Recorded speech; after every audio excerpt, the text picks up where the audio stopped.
Good afternoon. My name is David. I'm a Salford grandfather and father. I'm part of a new initiative that's just happening in Little Hulton, Greater Manchester.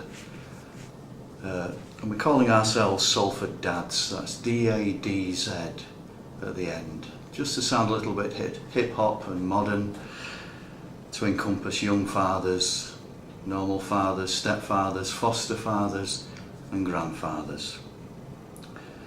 And the basic thought is that there are problems with dads, that dads do have problems and nobody to speak to and no help. So that basically is what Salford Dads is about.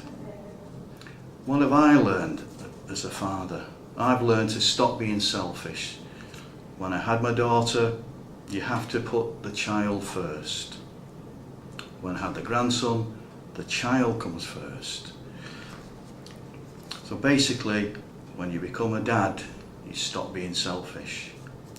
And I've also learned to use the value of time. Children need time.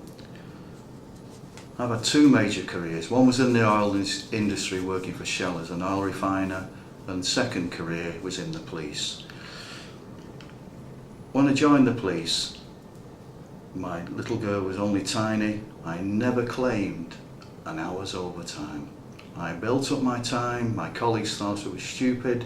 I built up time and time so I could spend time with my daughter. And I'd take her away up to Scotland, mucking about in boats, rowing, sailing, you name it, on the beach, done the lot. My grandson, I give him as much time as I can now. My daughter was born in Hope Hospital, and I remember bouncing down the corridors when she was born to the nearest phone to phone everybody. It was like a lottery win. And it was just the same when my grandson was born.